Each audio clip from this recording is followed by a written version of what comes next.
Yeah, he's... Go on the front side this time, Joe. The front side. Okay, can do that, huh? Got to change it from side to side now. Oh, yes. Yeah, I got to see all this brass. Oh, yeah. My gosh. Well, we have the Heath family here today from over at, is it Port Orchard? Silverdale. Silverdale. Well, that's quite a run in a 1932 vehicle. And we have a Graham. It's a car that I couldn't really find a lot of information on when I was trying to look this up in some of the books that I had at home. So I was wondering if you could tell me a little bit about it. We purchased the car in 1970, and it wasn't in this shape, and it took till 93 to get the car on the road and running our first tour. During that time, we researched, and we were able to find brand new front fenders, one new rear fender. There wasn't any seats, any floor. The doors had fallen off and were stacked like cordwood in the back. Wasn't a stick of wood in it, so there wasn't any body shape. I have pictures of it at that stage. And you let him bring it home, huh? Yes, I said he should have been given the car free. Yes, we paid $125 for it. And it's been a large process, but like I say, cars are never finished, but this is about as, nature starts arguing and tearing them apart again. Exactly. But the 1932 was a distinctive styling year for the automobile industry, and this particular car started the trend. It was the first car to essentially put the radiator cap under the hood and put valances on the front fenders to cover up the wheel wells. That was a design. The car has its springs mounted outboard of the frame to give it a lower center of gravity and a wider track.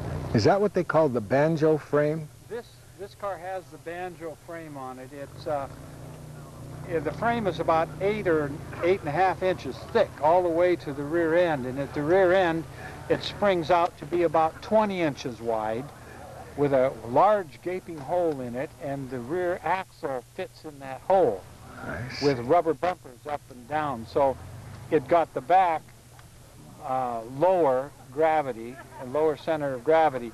And when the sedans are out on the street, people would walk up and they could actually look over the top of a car, where you couldn't do that with a Model A or a Chevrolet or other cars of that era. And in 1933, their advertising slogan was "Most imitated car on the road."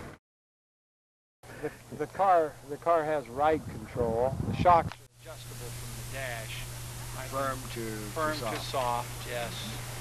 Packard used that. They only did that feature this year. Next year they dropped it. This is the only year that they had this two-piece windshield with all of this brass chrome plated. Did you have to have this cast up? No, this is what saved, I feel, what saved this car. The uniqueness of the window was something that 2 or 3 collectors before me saw, but didn't have the means or the capabilities to do it. Well, I'll tell you, I think this is one of the most remarkably beautiful cars of its time. It's got such nice flowing lines and many nice styling features that, look at that hood ornament in the top of the grill, or the hood lines. Isn't that flying lady? The car originally came, the person that designed this was Amos Northrop, and he originally designed it with no hood ornament and only that little chrome thing going around with a medallion.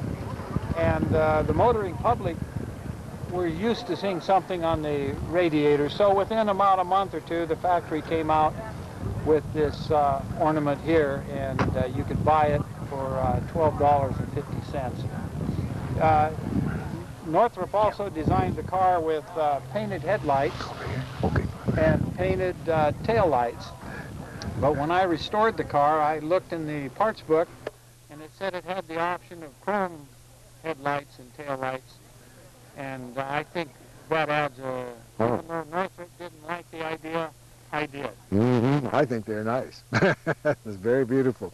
And it has a 6-cylinder? This one is a straight 8. Straight 8? Oh, my. That's a nice feature. Yes, this is as good as it got in Graham in 32. Wonderful. And it's a very rare car. There's only 5 known to exist, 1932. Mhm. Convertible.